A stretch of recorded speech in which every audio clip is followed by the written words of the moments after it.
Welcome to Untangling the Worldknot of Consciousness, wrestling with the hard problems of mind and meaning in the modern scientific age. My name is John Vervaeke. I'm a cognitive psychologist and a cognitive scientist at the University of Toronto in Canada. Throughout the entire series, I will be joined in dialogue by my good friend and colleague, Gregg Henriques from James Madison University in the United States. Throughout, we are going to wrestle with the hard problems of how we can give an account of a phenomenon like consciousness within the scientific worldview, how we can wrestle with that problem in conjunction with the problem that Gregg calls the problem of psychology that is pervasive throughout psychology, which is that psychology has no unified descriptive metaphysics by which it talks about mind and or behavior. Throughout this, we will be talking about some of the most important philosophical, cognitive scientific, and neuroscientific accounts of consciousness. So I hope you'll join us throughout. We're getting close to the end, and my companion on this wonderful journey, and he's going to go right through to the end with me, and I don't hope that doesn't sound ominous, is my good friend Gregg Henriques. Where are you taking me, John? And so Gregg is going to, again, take the lead today, and I'll try and act as his dialogic interlocutor. And, you know, both Gregg and I have pointed out periodically, and now that we're coming near the end, I want to also point out the fact that it's not just the content we're trying to demonstrate here. Obviously, Gregg and I have huge theoretical concerns that we're trying to bring to bear, but we have been trying to exemplify a way of exploring these issues, especially issues that are not merely theoretical or scientific, but that have an existential import in this more dialogical format where we're seeking genuine mutual insight. You guys saw that in you know, a previous discussion between us, you know, where between us something emerged. Very powerful, the power of distributed cognition, which Gregg is going to just take us into the depths of today. And so this dialogical process of, you know, the co-emergence of insight and the convergence of independent thought towards a mutually affording plausibility, we're trying to exemplify that as well. And so in that spirit of friendship and fellowship, I turn things over to you, Gregg. Well, that's a wonderful segue because essentially a lot of what I'll be arguing is that this emergence of dialogue set the stage for transforming us from primates into persons. Right, right. And so I've loved being a person with you, John, in this journey. Yeah, thank you. I agree. And I think we'll see, you know, as we try to reinvent dialogos, you know, in the 21st century, I think we'll see, and this will sort of set us up as we bring this series to a close. What is the self? What is society? Right. This bridging, of course, we've been talking about consciousness in a particular way, cognition and consciousness, and now we're sort of bringing in the self and society and personhood. Yeah. And so this is, and this will launch us to our, you know, next series and set us up and link back to the meaning crisis in a very, very direct way. That's well said. So Gregg and I and Christopher Massapietro, who some of you might know, are going to take up this question about the nature and function of the self in our next series called The Elusive I.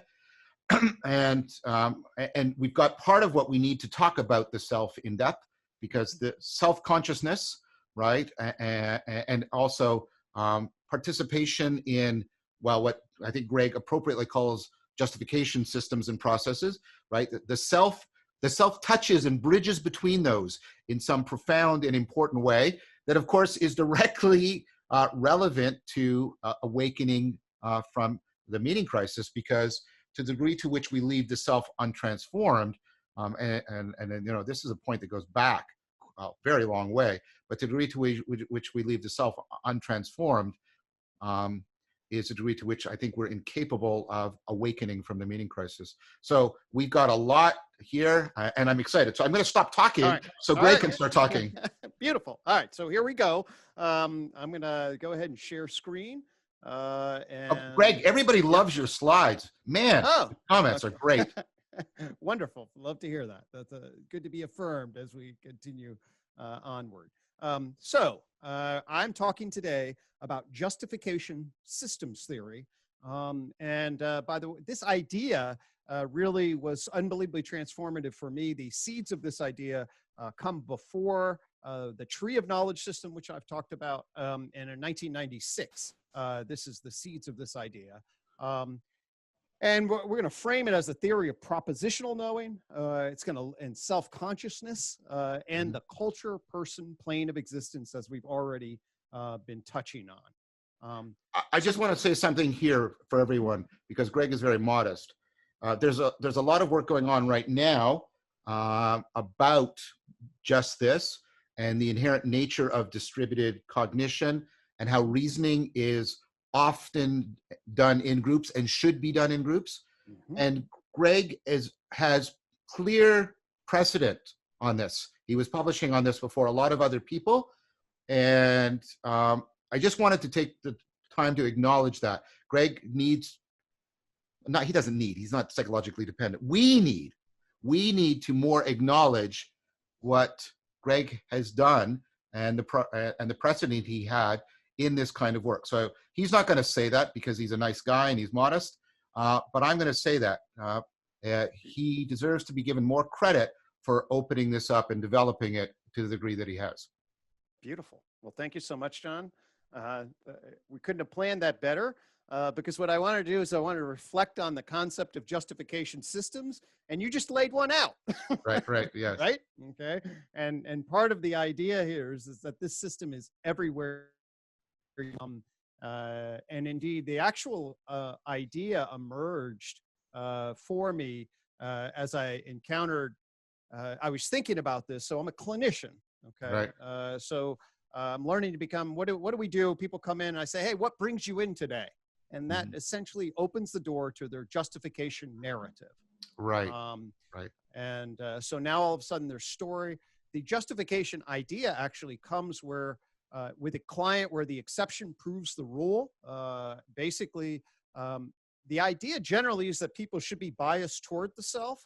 Of course, clinically, we know there are some examples. People are really depressed with what's called a avoidant personality or major depressive disorders. These are all people that really turn against the self and think of themselves as weak, ineffectual, ugly, etc. So why would that be? The actual birth of the idea comes with me working with a psychiatric patient who I had to do an evaluation on. And she had all of these characteristics. She had what's called avoidant personality disorder, a real sense of inferiority, a social anxiety, a deep sort of depressive realism, or even worse, thought she was ugly when she was fairly attractive, thought she was stupid when she was above average. So how does that happen? Okay. And so these are these exceptions, because the idea is it should be most of the people are trying to bias themselves. Well, her story, I was in University of Vermont doing my doctoral training. She lived in rural Vermont, had an alcoholic father, a timid mother. And one of her father had died about 6 months earlier, and she then had made a suicide attempt. Oh. I was getting her history. She'd been hospitalized. I'm getting her history, and I'm getting the backstory of her development. Okay. And she had an older brother. She was never physically abused by her father, but as her older brother turned into adolescence, he became more defiant and he started beating the crap out of the older brother.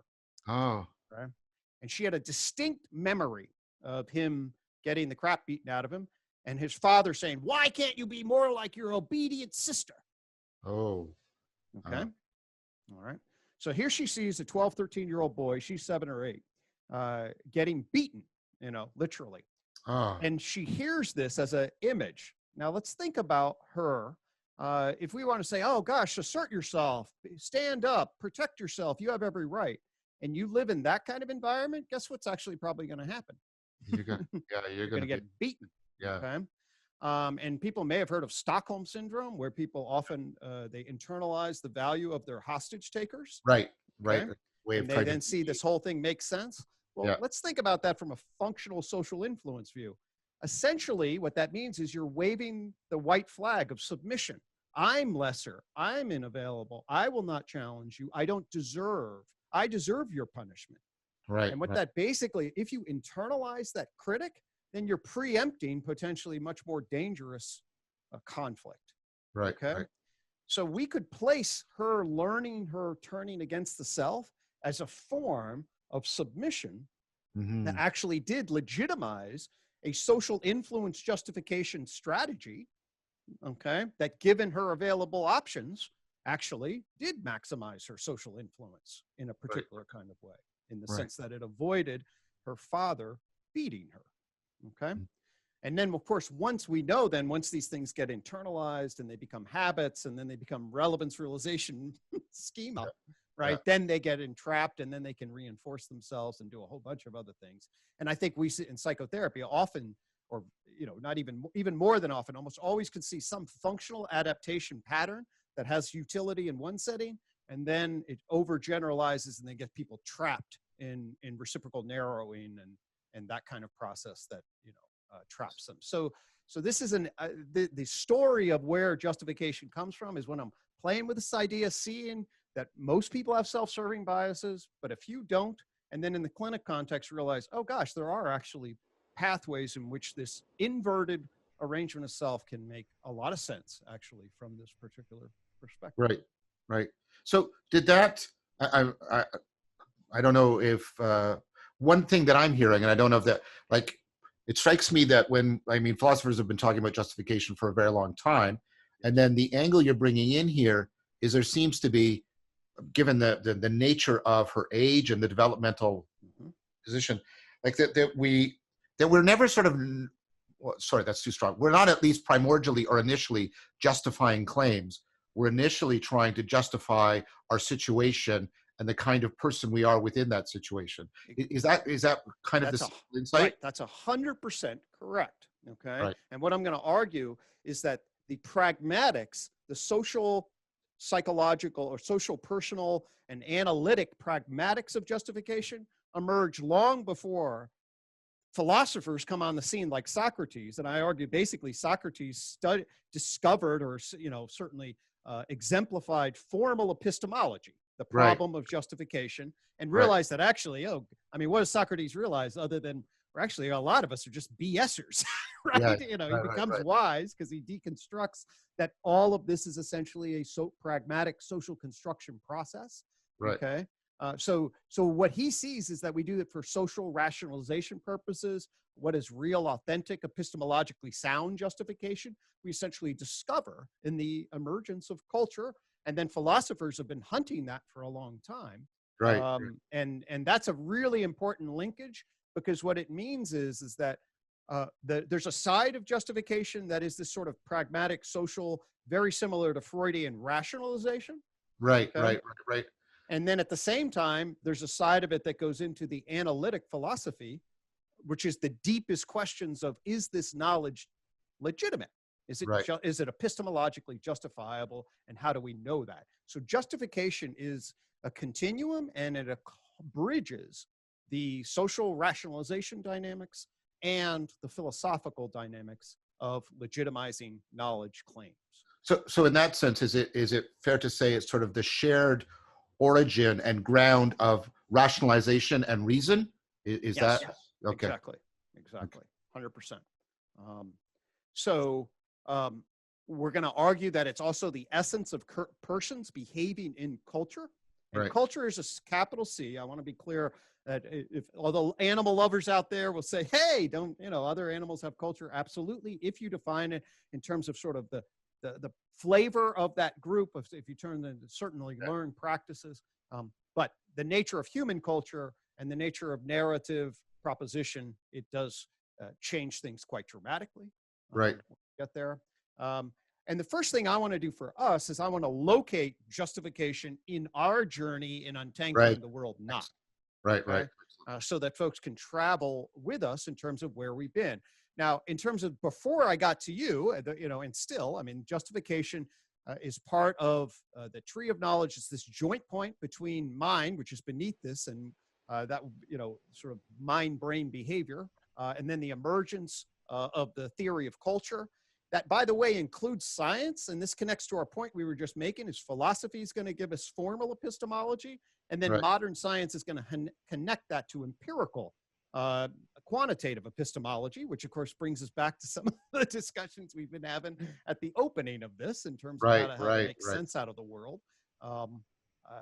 It's a reverse engineering hypothesis about the evolution of self-consciousness and reason giving. and it gives rise to an updated tripartite model. Okay, that's a reference to Freud. And to Plato. And to Plato. You keep reminding me of that. That's right. That's remember, I'm Aristotle, but I'm getting convicted. The conversion is happening. Maybe his mentor knew something after all. Right. And so that we have these different domains in us. And so we're going to be talking then about exactly what those are, and also the dynamic interrelation between them. But in relationship to our journey, of course, we now, we have SIM 3R organizing us. We're going to backdrop that with the ToK, which is a theory of science and reality. Important to make that distinction. And we've lined up our 4 Ps with the map of mind so that you and I are syncing up on the metaphysical picture. Then there's the meta theory, okay, which is the intersection of assimilation and integration. And you have brilliantly walked us through a meta theory of cognition, intelligence, consciousness with SIM-R3. And I can't tell you how much everywhere I look, I just see relevance realization. You're all in my head. And we mentioned, how sort of the base from a ToK perspective, behavioral investment theory, and I think we saw that coming from the base in our shared joint distributed collective cognition around, oh my God, is there valence qualia that's embodied? And then, that helps explain adverbial and adjectival qualia and the emergence of that. Yes. Over this past week, ever since I've been talking about the influence matrix, this idea of relational recursive relevance realization, and getting metabolized through the process, that has sharpened my analysis of this architecture for myself in a very, very pristine way. So thank you for that. And it's just been, it's been really, really fascinating and interesting for my own edification of, and when somebody else's concept deepens your own concept, not only lines with it, but deepens it. That's very, very telling. Well, I want to say something, not in reverse, but in relation, resonant. So I've always argued from the beginning, and I did it in this series, that relevance realization is not cold calculation. It's always affect and arousal and the commitment of very precious attentional resources, of temporal resources. So it's always deeply affectively laden. And therefore there is no deep distinction between sort of problem solving and emotion. But what you've done is, first of all, you've explicated that and articulated it, and then you've also articulated it in a way that bridges up into distributed cognition, which I think is very, very powerful indeed. Because I hadn't paid enough attention. I had just recently, and that's why I asked you last time, I hadn't paid enough attention to how, I hope this is the right adjective, Greg, how social emotions are, right? And the thing that you've been doing with the influence, oh, right, now I see it. I see that the affect that is inherent, even in the lizard's relevance realization, gets carried up, right, into emotions that have, as you've articulated it so clearly, this inherent social location and existence. I thought that was brilliant and beautiful. Thank you. Fantastic. I think it is absolutely essential for the relevance of the meaning crisis, because one of the things I think we did with the capital labor relations is I think we emphasize social influence, not enough relational value. And one of the things that we can tweak then is if we can create a commons in a society where people are known and valued rather than just used, right? That's going to be so, and that will be affectively fulfilling, and it will be, the socio-emotional entire context in which people are raised and develop would be different. Yeah. Well, I mean, I think meaning in life, the one of the most predominant factors, and this comes right in from your matrix, is mattering, which is just making that social, emotional, cognitive impact on others. It is just central to meaning in life. Absolutely. And what we will be able to see today, I think, with more clarity, is first off, how the primate system serves as a fundamental base then for our propositional system. And I think we both would agree that one of the things that Western Enlightenment does through philosophy and then into science is essentially over-exaggerates the epistemological power of propositional knowing and disconnects it from our procedural, perspectival, participatory. Totally. Right? Okay. So, and if the engine of all of this, and certainly Ian McGilchrist talks a lot about this also, the engine of all of this is about coordinating our phenomenological grip in the relationship to the world and relationship to others, right? We're going to need to understand what that relationship is. Right. And very much now we need to then place the propositional knowing system on top of this guiding, relevance realized, intuitive, perspectival, participatory, relationally participatory relevance realization system. Yeah.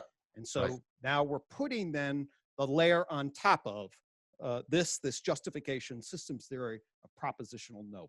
So Excellent. then we can. Beautiful. Beautiful. So now we can say, oh, this is in terms of what is untangling the world not? Well, you know, here we go, right? This is sort of like, Descartes did not have access to this, you know, frame of reference. Exactly. So there are three key ideas that make up justification systems theory. One, a theory of propositional knowing that emerges with the evolution of language into its propositions, and I'll explain that. And that gives rise to the problem of justification. Right, right.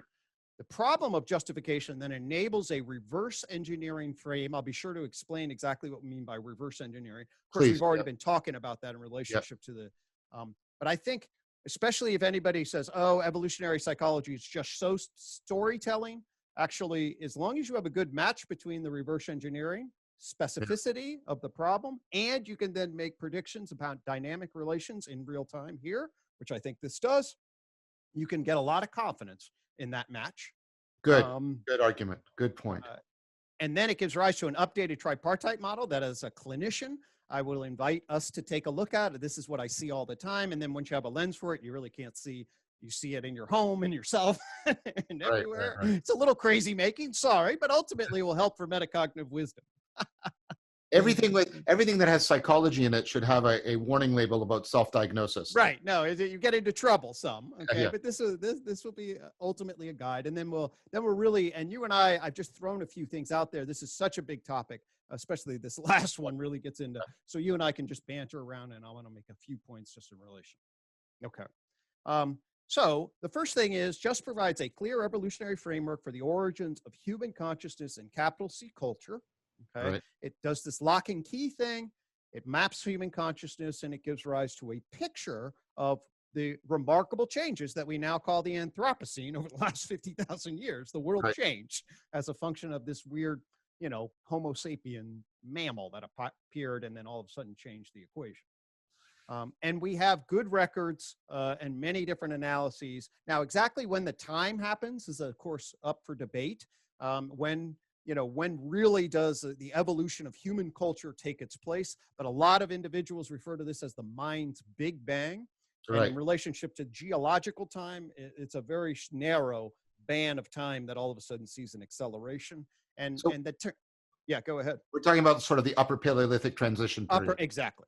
Right. Which is as an archeological, the quality and nature of the kind of finds, so that by the time they're finding, you know, cave art and the tools that are happening, and then you go back 200,000 years, and you just don't see that kind of stuff at any level. So there's a qualitative shift, and of course, then you can just mark with a lot of people. I think it was Richard Peels initially who called it the acceleration of history. You basically see an increasing evolution of historical process. So that's something that needs to be explained, like what happened and why. That's exactly.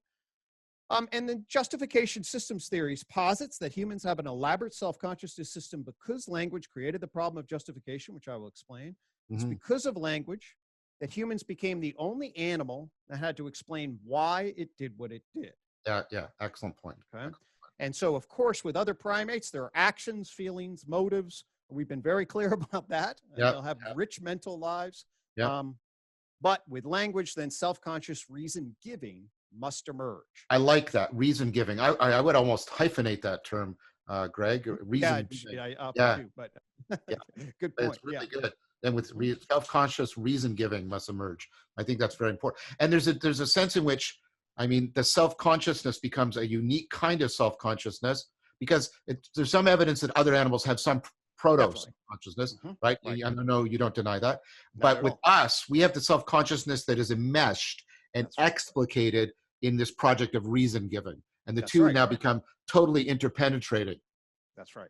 And this is now your prep. Thank you. This is a great prep up, because then the issue is, yeah, okay, we could see, for example, other animals engage in, Gordon Gollop demonstrates in 1972, mirror self-recognition. That's a Yeah. great, interesting. Yeah. And the first thing we would note is most animals fail that test miserably. So that's Yes. kind of interesting, right? Yeah. The failure of it, if they have a really elaborate sense of who I am, the idea that you would not be able, with a lot of practice, not be able to recognize that it's you in the mirror, Yeah. that's a good indicator. And then you have the subset animals that do pass it, and they do all sorts of creative, rich things. But then we ask, well, yeah, I think we have a different level of that. Humans pass that are 18 months, 2 years. Yeah. And then you're like, well, okay, what exactly, John, is the nature of this self-consciousness system? Yep. What's Yep. its design features? Okay. Yeah. Right. And that's now I'm going to be like, oh, okay, yeah, actually it has design features. And you really see this as a clinician, by the way. Okay, so the clinic room is a great place to see the design features of the self-consciousness system. Right. Right. All right. So there are three basic postulates. So the first is the evolution of propositional language must have created the adaptive problem of justification that actually has three different elements to it. Okay. The analytic element is what I refer to as the truth element or the accuracy element. This is to what extent does the proposition correspond to the certain state of affairs or not. Right. Okay? Right. And so it has utility to the extent it corresponds. There may be other useful functions, but that's one obvious reason.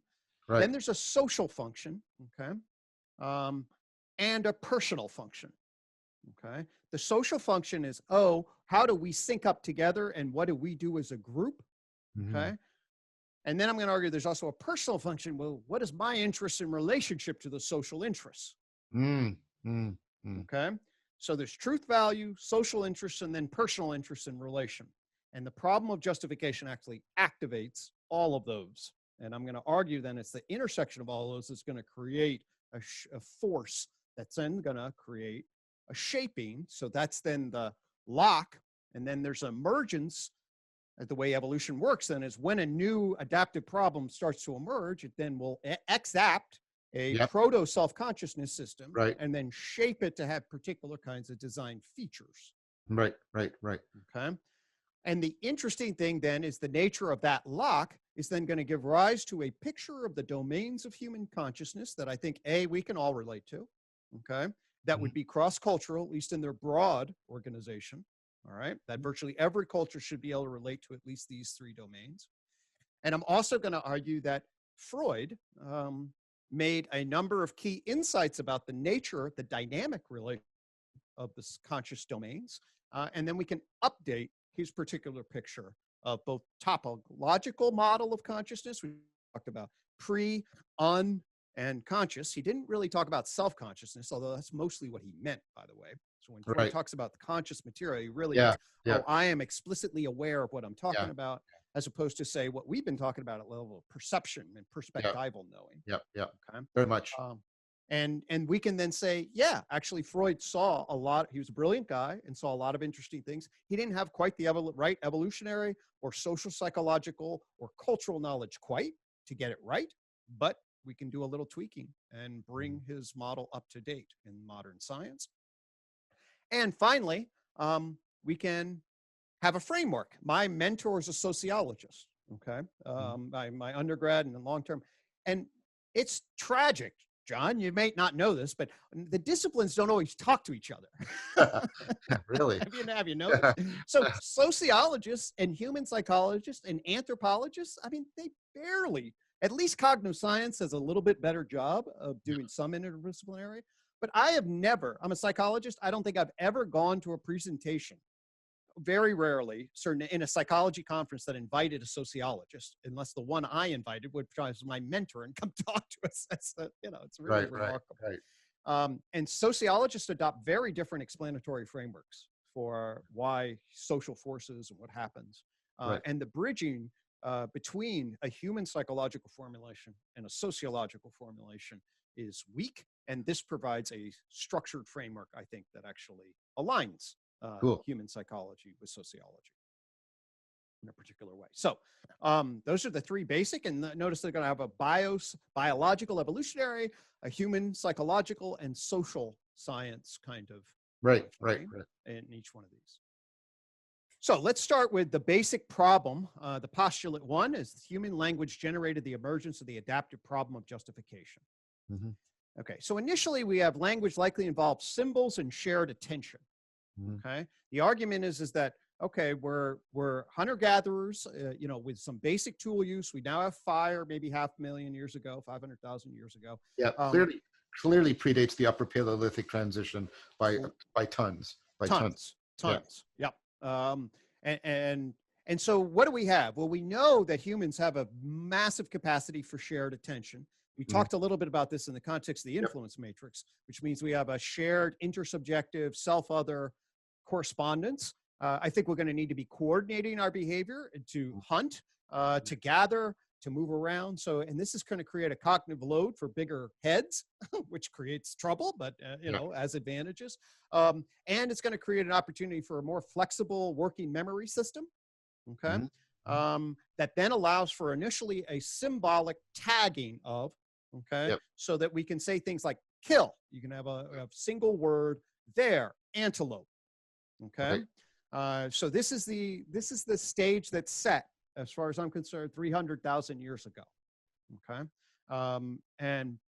And the required ability to then process symbolic language is crucial. In other words, we can get shared attention, and I have a learning system that can symbolically tag, say, nouns and verbs, but not together. So it's like there, antelope, okay, or kill, okay. And you can intuit what it is that I'm talking about, and that will create shared attention. However, it's kind of like an 18-month-old's exactly. Telegraphic speech, right? Telegraphic speech, 18-month-old, and then my argument, however, is that once there's a tipping point where those symbols get then organized into syntax, so you then get symbolic syntactical language acquisition processing, right, and then you put subjects, objects, and verbs together, okay, and then you make propositional claims. Yes. Okay. So they go from being ostensions and imperatives to being claims. Is that exactly? 100%. Now here's the issue with a claim. A claim, we talk some about counterfactuals. Once an animal can start to simulate various possibilities, it then has to simulate, well, maybe not. Well, this makes then explicit counterfactuals. Right. Okay? Right. And there's a cognitive gadget that allows for counterfactuals to be made explicit, and that's the question. Questions. Okay? Questions. And if you hang around with a precocious 4-year-old, you know that questions actually don't take a lot of cognitive load. Right. Yeah. Why are you bald? Why is the sky blue? Why do we eat this? It's like, I don't know, kid. We just do. All right. Very quickly you get to, I don't know. Okay. And why? Because the question why, once you have that cognitive gadget, you can apply it super easily to create what I call negative propositional space, which is whatever contrasts the ever claim that you have. Right. Okay. So now this creates an explosion of complexity right here. This creates an explosion of complexity. This is what I call question answer dialogues or dynamics. Okay. And these then become justification dynamics. But go ahead, you were going to say. No, I was just going to say, this goes towards some of the work that I'm doing with Chris right now. And I've made this argument in a couple other videos.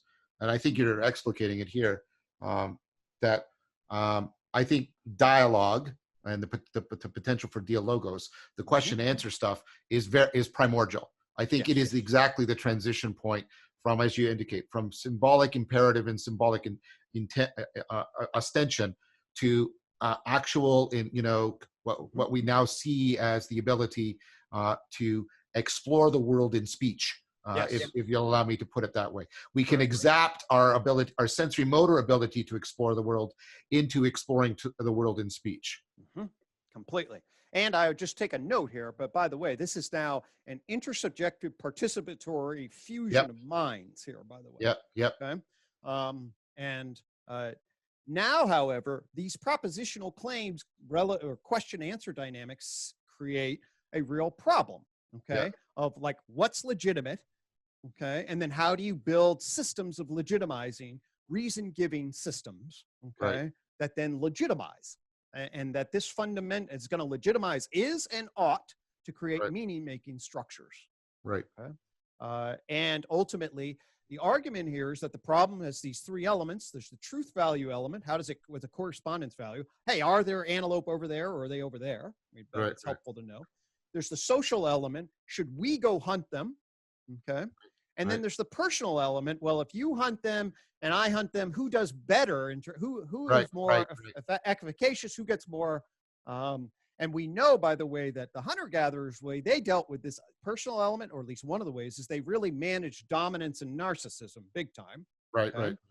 They did lots of regulatory structures. So there's almost certainly was pressure for individuals to personalize, say, advantage, hide, disadvantage in certain ways. And they created a social network. And because of the nature of the hunter-gatherer relation, I think they could be a lot more successful. I'm going to argue that modern society allows for that thing to go crazy. And that's going to be a problem down the road. Okay. So reason giving then sets the stage for shared reasons about what is and ought to be. All right. Ties to outcomes, tradition, practices. We also then set the stage for meaning making in the explanatory spiritual sense. Okay. Sort of like, why do things happen? And you see animism here. And you see the shamanistic traditions. And of course, what are they doing? They're building a structure of understanding about why. And I believe then that this is going to open up essentially. Yeah. Oh, that just triggered, because I was thinking, you know, sorry. Because, you know, there's two main hypotheses about, and you just brought them together, about what's going on in the upper Paleolithic transition. One is the linguistic hypothesis that you get the evolution of syntactic language out of something like proto-language and pidgin type language, which you've talked about here. But the other one is, you know, the work of Winckelmann and Rossano and Lewis Williams, The Mind in the Cave, that what's going on is, you know, what's actually happening is the invention of metaphorical thought through the ability to alter consciousness. And I was just thinking, you're just bringing the two together. And you know, in the shaman, what you see, obviously what they're doing is they're creating altered states of consciousness in some ways. And then they're linking that to, right, ways of manipulating speech, metaphorical thought, exploring connections that aren't apparent, et cetera, et cetera. So yeah, but I hadn't, putting those two together, because the shaman is doing the altered state of consciousness for the metaphorical speech.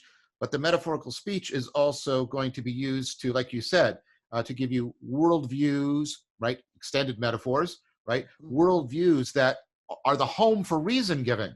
Do I understand you correctly? Is that 100%? Exactly. They come right together that way. That's beautiful. That's very beautiful. Yep. You don't have to choose. You see them. Oh, they're natural consequences of this dynamic now that's in motion. And they're mutually reinforcing. They're mutually reinforcing. Yeah. Exactly. And we, based on what we did with like the 11th problem of consciousness and what we just went over, we can then see the shaman doing their altered states, right? And melting whatever propositional system that they had to give rise to new phenomenological optimal grips. And then they bring that wisdom back to the tribe and voila, you know. And speak it. And they that whole process. And now they have that system of justification that their wise elder helped enable. Okay. Excellent, Gregg. And we also see, you know, that there's good evidence that you can then say this distributed argument of cognition of justification does set the stage for particular kinds of problem solving. It yokes people together in a particular way, and it does provide a frame of reference for understanding. Yeah, but Mercer and Sperber should give you more credit. They should. I'll just say that one more time. I appreciate that. Okay, but I don't need, you know, I don't need to justify their credit, because actually, you know, what you want to see from my vantage point, and the reason that, you know, if you work on this 20 years, you see a whole nother bunch of layers, okay? Right. Because now what you say is, well, if this argumentation and reason giving thing, that's great for the social process of dialogue and reason giving and the emergence. I'm a clinician, and what Mercer and Sperber don't do at all is they're like, well, they don't take the Freudian turn in relationship to this. Yep. Okay. So it goes further. Into its therapeutic and existential import. Exactly. So I'm going to argue that this problem of justification now at the personal and the personal social dynamic sets the stage for the heart of psychodynamics. Right. How? Why is that? Well, imagine beta here is attracted to alpha's mate, and he's spending time with her. And I apologize, this is masculine, you know, archetype, but there it is. That's what I am. Okay, so it's easy for me to wonder about. And alpha says, hey, why are you hanging around with my mate? Okay. Yeah. Now, how he explains his behavior is tricky. Okay. Right. And let's just imagine, okay, according to Just, there's a window. Language now has created this window into the subjective space in a radically new way. We were talking about before. I can't ask my dog Benji, why are you doing what you're doing? You know, right. but you can ask another. Okay. And then how we explain ourselves to others is now going to be tied to a fascinating way, to a crucial social resource, which is social influence. Like, what are other people going to do? Okay. Right. That's really interesting. I just want to savor that point because what you've got this self-consciousness is that, right? Part of it is that language gives other people access to our consciousness. Exactly. And we get access to other people's consciousness, by which we can get a sense of our own consciousness too. Completely. Yeah. Right. And we'll then track the way they respond to our consciousness and the entire learning process. I mean, this is socialization. And this is tied to ourselves in a social environment. So the relevance realization of the impact of what people do in relation now is ubiquitous. Okay. Yeah. Right. So this means then the self-consciousness system may have been shaped by the construction of information about the self and the world that solves the personal social justification problem. Right. Okay? If so, then we should see evidence. Okay. So now we get into the idea of, well, the argument is that this thing is a mental organ of justification. Right. Okay? Right. And although I don't cite it too much here, you may know about, of course, split brain patients, right? Okay. And so that's one area we could go. I'm going to stay more grounded here in just the pragmatics of the scenario. Okay. And I'm going to argue that Sigmund Freud's basic insights, not his theories necessarily, but his basic insights, watching what people did as they tried to explain themselves in the world, sets the stage for these dynamics to be very, very, apparent. Right. Okay. So Just posits that the aptive is more complicated than just reason given in argumentation. Why are you hanging around with her? Now, let's say you had no filter whatsoever. Okay. I hope to separate the two of you and take her as my mate. Yeah. That's okay. Yeah. Okay. And if you've ever hung around with people that have, let's say, on the neurodiversity spectrum, or other people that don't really get social dynamics or young kids, okay, you will see that people will blurt out things, okay, that have significant consequences that feel very lacking in tact and counterintuitive, okay. Well, that's because their structure has been shaped by eons of evolution in general, okay. And so what the person potentially has access to is a whole bunch of explanations. There's a multitude of possible explanations that might explain this behavior. And the argument is that the system as justification is going to be seeking those explanations and cultivating particular kinds of narratives. Right. Okay. Right. Hey, she's teaching me to plant seeds. No thing. Ain't no thing. Right.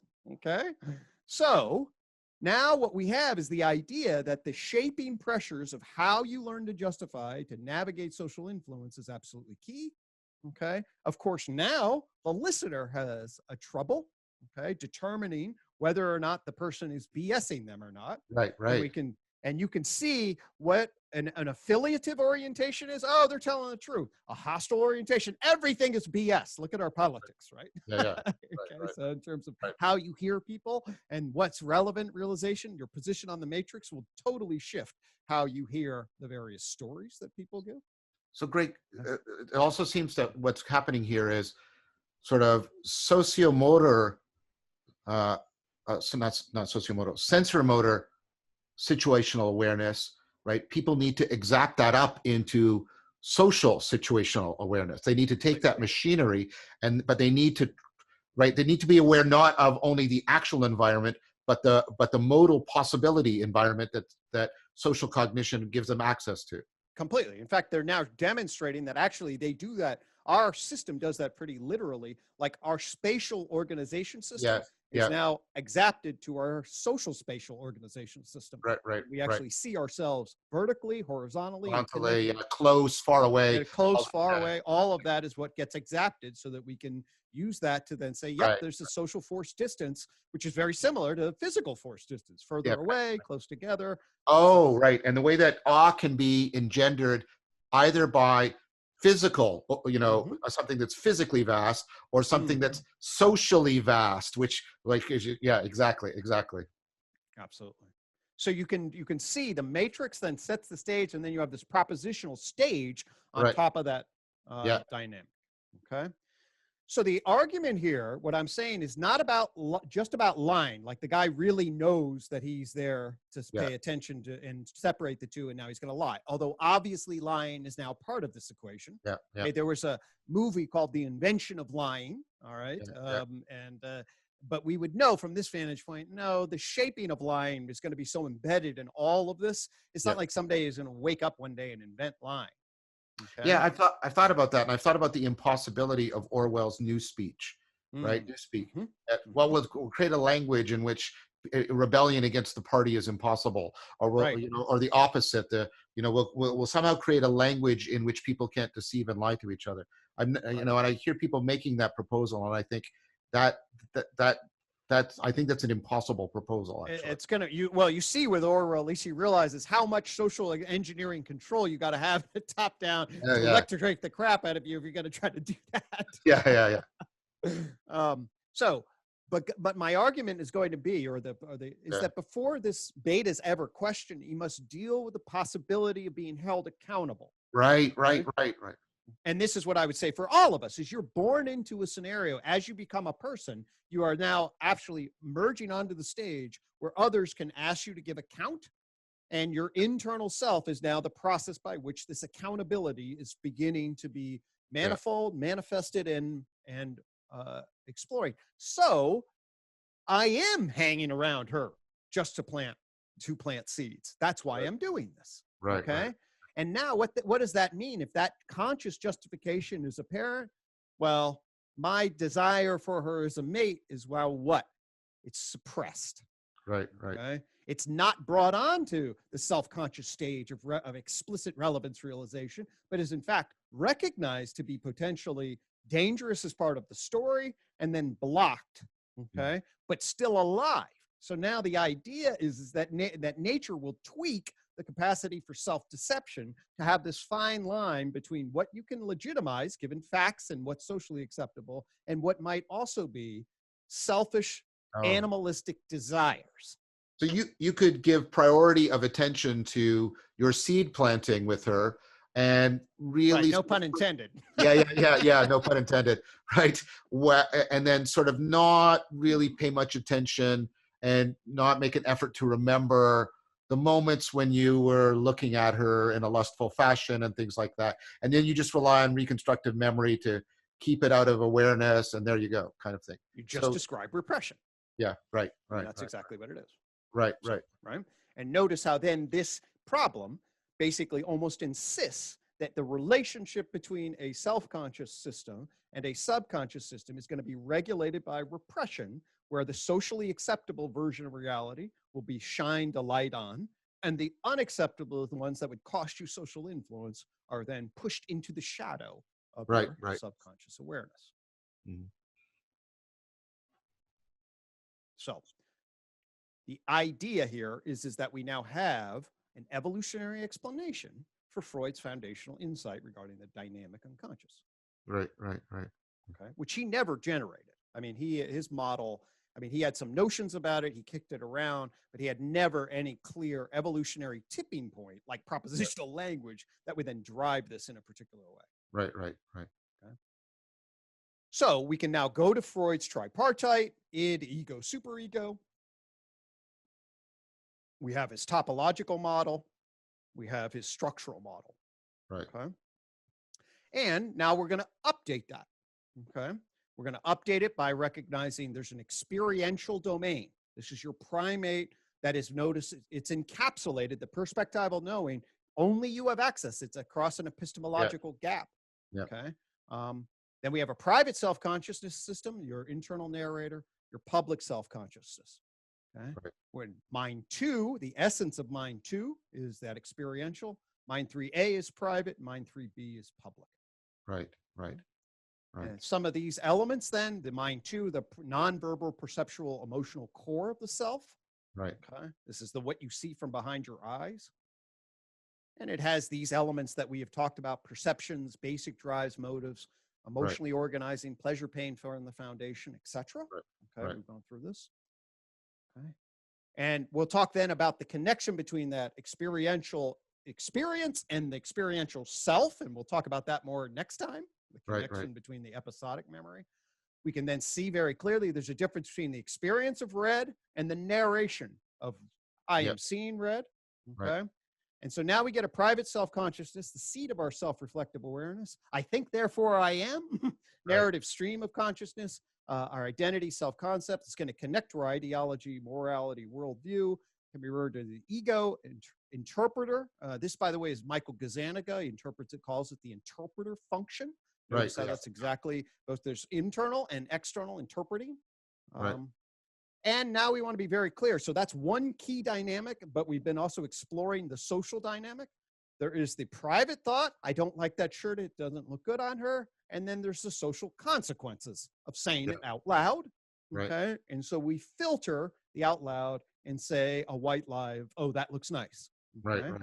Because the relevance realization, as we anticipate the consequence of a particular event that then has negative consequences, we shape ourselves all the time. Okay. And that public self-consciousness system is what we publicly share, our persona, a mask, okay, largely defined by the audience we are engaging. Think how different you are, John, when you're with your partner, when you're with your students, okay, when you're in a conflict with somebody. Okay? Very much. All of the pull very, very, it's just, and it's a natural shift that we make in these radically different roles because we're constantly attuned to these audience dynamics in relation to where we are, okay?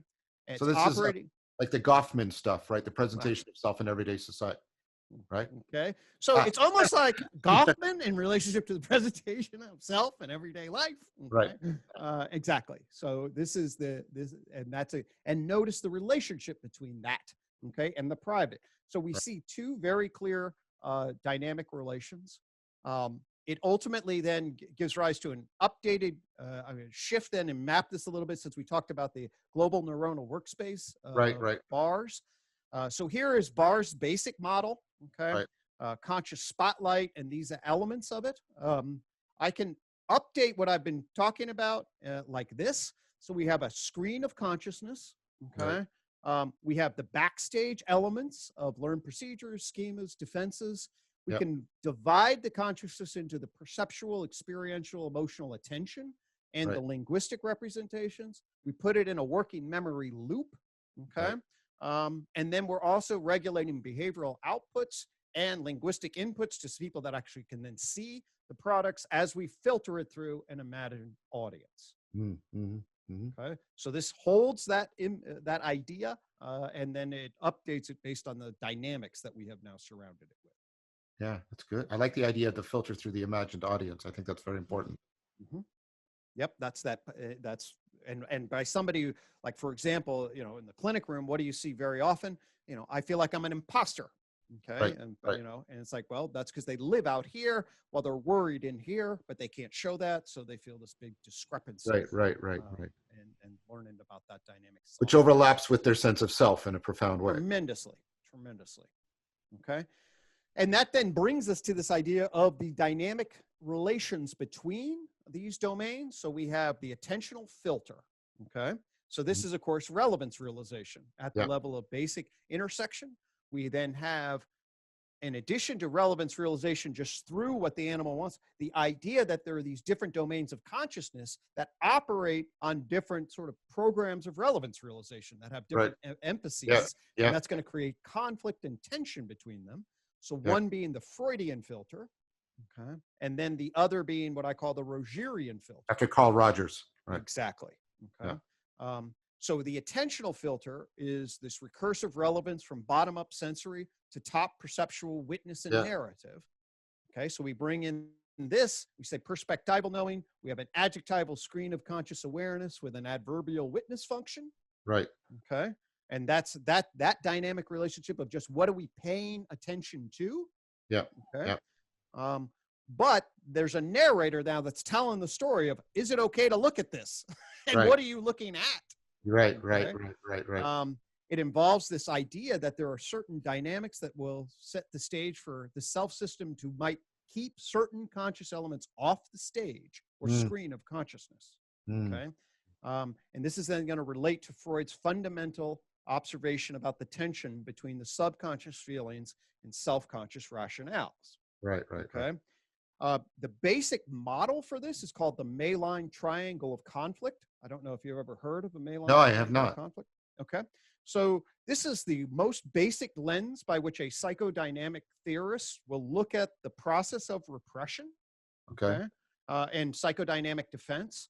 And the argument is that what you'll get is you'll get an emerging impulse, image, feeling, wish, fear complex of some sort. Okay. So something, the analogy that I like to use is, you know, the old Polaroid elements where you take a picture and it's gray and you wave it like this. It starts to appear, right, on its screen. Okay.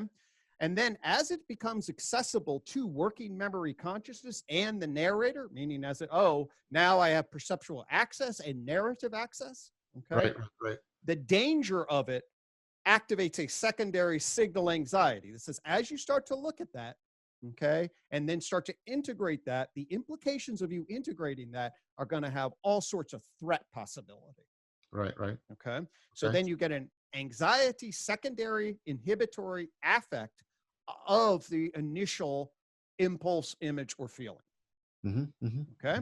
And then that then triggers a particular, your psychological immune system gets triggered into action. And then you either filter it out through repression, suppression, denial, compartmentalization, or you reconfigure it through your system of justification to legitimize it through rationalization, moralization, intellectualization. Right. Okay. Or spiritual bypassing. Exactly. So now, and what you can see in these defenses is that they're really, I like to break the psychodynamic defenses into three classes, some of which are these blocking functions, okay? Repression, suppression, compartmentalization, denial. Some of them which are these legitimizing functions. And then some of these are these complicated dynamic interrelations like a reaction formation, okay? Where the homophobe who has homoerotic impulses develops hatred of the homosexual and develops all that because the justification strength then has really got to counterbalance the underlying urge to maintain the socially acceptable place. In relationship to the public to private filter, there's what we want to know. And you mentioned exactly, it's called Rogers. In the therapy room, what do you try to do? You try to create a non-judgmental, unconditional positive regard. So the person's sense of social self connects to their narrator and then deep into their phenomenological self. To create that context is fundamentally trying to create a flow between the underlying feeling system, the narrator, and the public self. Okay? And it is that generates an enormous amount. When you have that, you show me somebody who's known and valued at their heart, is narratively like, I like myself for this and other people love them for it. They don't come to my office, John. Right. I've heard they exist, but Okay. So everyone comes in because they're having all of these conflicts between these different domains and they're stuck because they have some narrative notion about what they should do, but they have no idea how to get rid of the various jamming forces that are engaged in their conflict. So I want to make sure that I'm getting this correct. So like I get the attentional filter is clearly relevance realization. Are you saying these other filters are what you're calling relational recursive relevance realization? They're definitely tracking that in the context then of building justification narratives. So I'll give you a story. It's a pretty classic story. So one of my friends, so in the 1980s, we were not as, shall we say, enlightened about LGBTQ issues. Okay.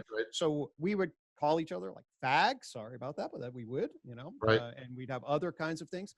And one of my friends was always lukewarm when we were talking about girls. Okay. And over time, so from 15 to 18, he thinks he's heterosexual, but by the time then he's 18, he comes out to himself. Okay. I learned this later. And then when he was 21, he came out to all of us. Okay. What does he mean by came out? To himself. It means his justification system before he lived in a not exactly homosexual friendly environment. It was, if he started to have homoerotic feelings, what would happen to him? He'd start to then get the secondary anxiety, say, that's not me. I want to like her. I don't want to like him.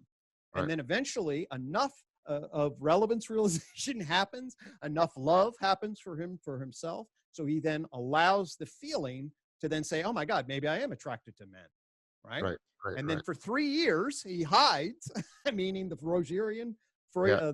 private to public filter. And then he comes out of the closet, means opens up that filter and says, hey, everybody, this is my identity. Right. Right. Right. Wow. Okay. So my argument is that actually we're constantly tracking phenomenological experiences. And then because the private and public narrative systems deal with different contingencies, when they become public out here and the private and then have to justify them, they have different relevance realization mechanisms. And those kinds of dynamics then create potential tensions. Right. Okay? Right. And the management of those tensions are a lot of what I see it's in the world of psychopathology, or is when they go wrong, people then get trapped. And you talk about reciprocal narrowing, people will get channeled, okay, into parasites of mind to try to stay safe. And the more defensive you get, the more fragile you are, and the more constraints you have to put on the environment, and the more likely you get knocked off and then activate. Oh my God, threat is everywhere, because inside my head, the systems aren't getting along.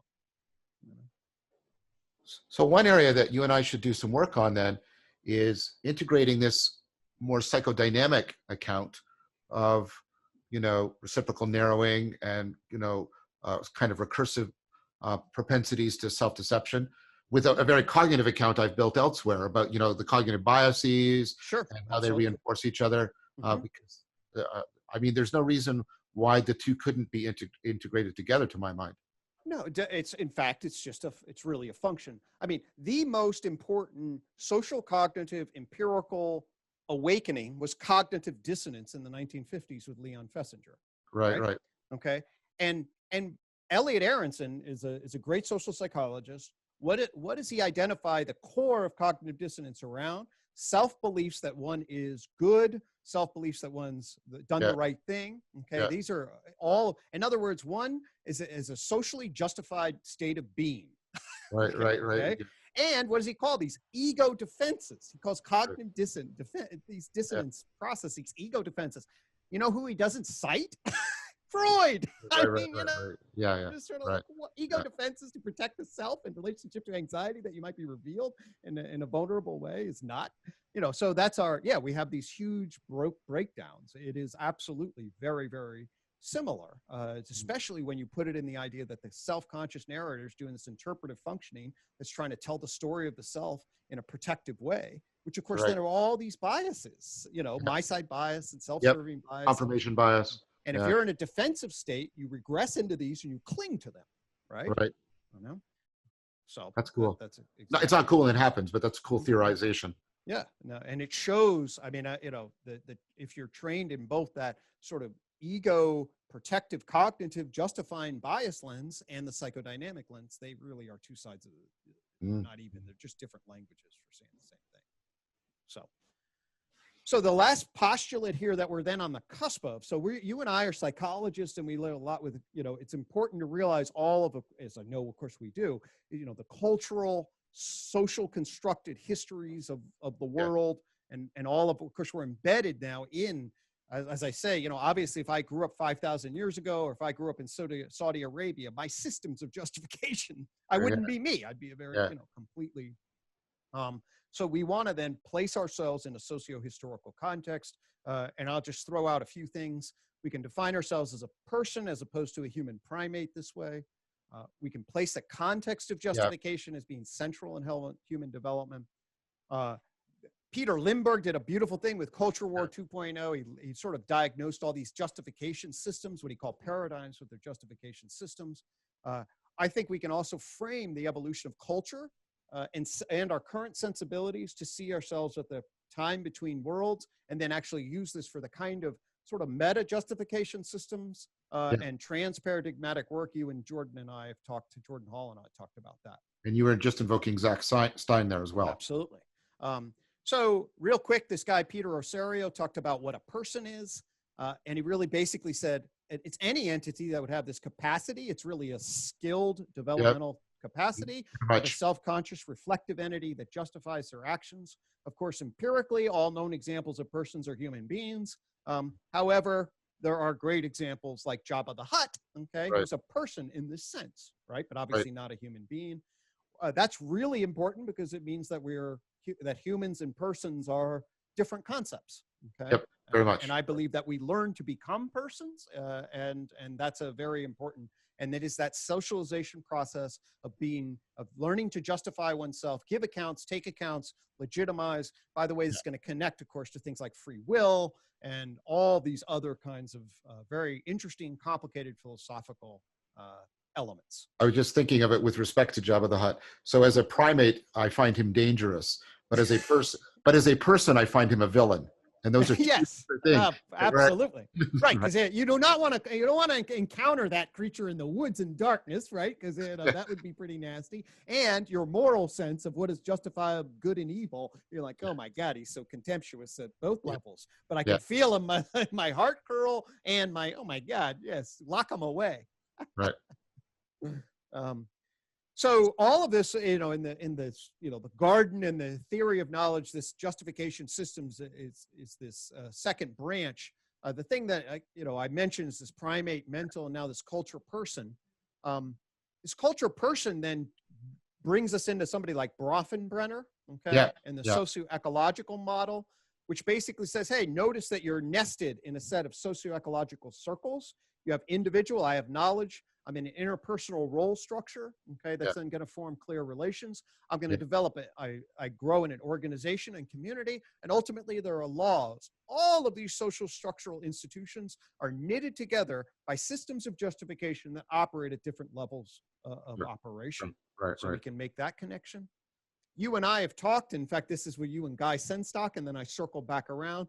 What is the social interpersonal context of justification? What's happening, and this is really about the dynamics between the analytic and the social personal. So the con game is when it's all my personal manipulative. I'm going to lie. I'm going to manipulate you. I'm going to deceive you. I'm going to try to get you to do a certain thing. The courtroom is, oh my God, the social's attacking me personally. So I then have to shape it so that I'm not punished a particular way. And we'd have to sort out what is accurate in that regard. The courtyard is our shared social dimensions. And of course, we'll also have personal interests that we'll have to navigate. And then ultimately, the science lab is the epitomized isolation of variables so we get the most accurate or analytic analysis of cause in the process of developing scientific justifications for how the world works in a particular way. That does possibly link us back to causes and reasons, because science then gives rise to the idea that things happen for causes. We've been talking a lot about justifications. Justifications emerge. This is a very interesting and complicated dynamic. Here's just a note of the mnemonic words. The last thing I'll say here is just that bridges where we are. So I think that we can then frame the evolution of cultural consciousness in terms of these codes, one of which is oral indigenous. Okay, this is our face-to-face relational way of being in the world, whereby we get together, we create an embodied sense of who we are. I think we do this in our families to this day. Of course, for many thousands of years, people did this. This was their way of life. I believe there's an enormous amount of wisdom in oral indigenous sensibilities that have been lost and is in danger of losing. And I think we should think seriously about what they have to offer. We see 10,000 years ago, the emergence of formal civilized. Why? Because in order to manage a civilization, you can't do it face-to-face. You have to have laws. You get institutions. You have to have regulatory structures. You get all these technologies like money. And you have to have Hammurabi's code and things like that are fundamentally different because they yoke systems of justification with the institutional mechanisms of civilization. Literacy and everything. Literacy and all of that.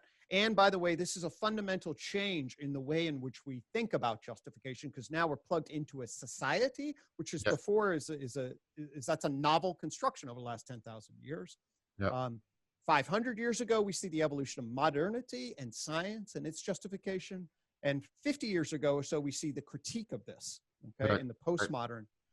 And Leni Rachel Anderson offers a view of metamodernism called metamodernity. And her basic articulation is each one of these sensibilities is key. We need an appreciation for their strengths and weaknesses.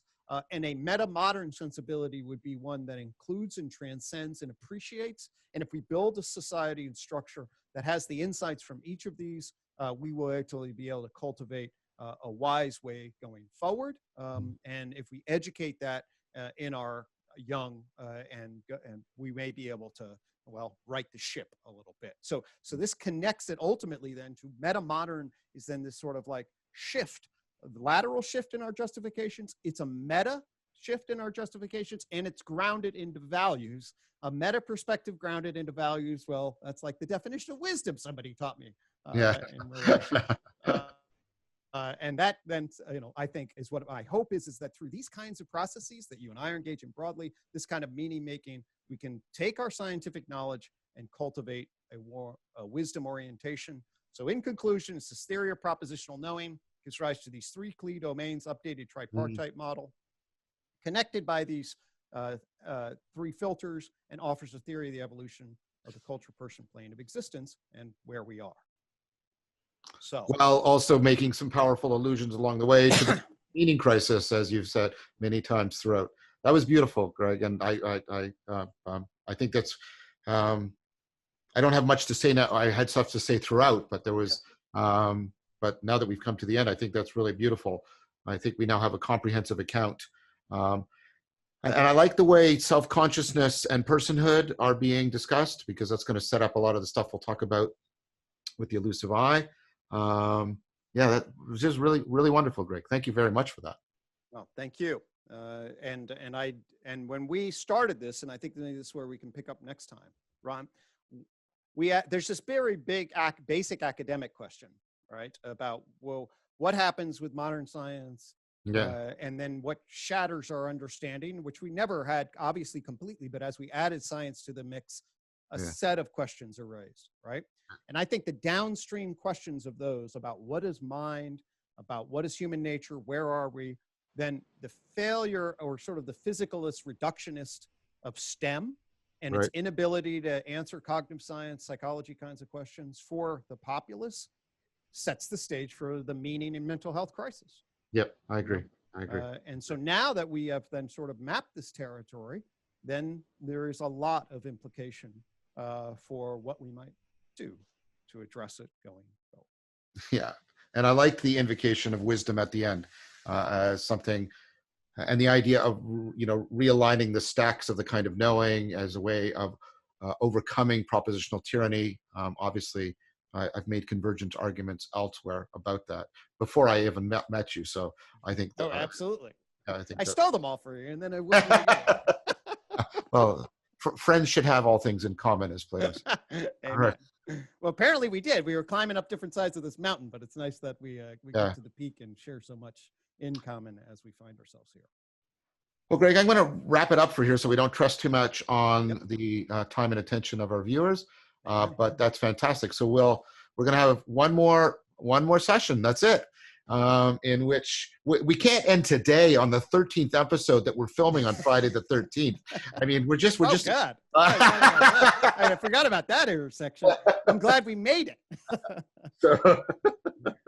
Yeah. So anyways, we're going to have one more where we're going to try and, go over some of the themes and connections and foreshadow the next series, and also make some connections to as we've already alluded to, the meaning crisis issue. Greg is also very, very interested in responding to that, in a way, and I mean this as a compliment to Greg, in a way in which you can see all of my work was built towards this apex of trying to address the meaning crisis. All of this powerful, this very powerful system that Greg has articulated. To my mind, I sense that that's all also organized towards the problem of reducing human suffering, affording human flourishing, especially in our context of the meaning crisis. Amen. I mean, it's a tree of knowledge and then a tree in a garden. It's got some mythic archetypes built in to try to suggest that maybe there could be a religion that's not a religion. I don't know. Yeah, well, that's one of the things we might touch on next time, because there were aspects of, we talked about it a little bit when we brought up shamanism, about, and that, because there's an aspect in which there's a connection, right, between the society and its worldview that's mediated by religion in powerful ways. And so there might be something there we want to talk a little bit about, or maybe we can talk about it when you and I and Chris are talking. So I think that we've opened up many, many productive pathways for exactly that conversation. So as always, this was a great pleasure, my friend. And so I'll end it here, and I look forward to our culminating session next week.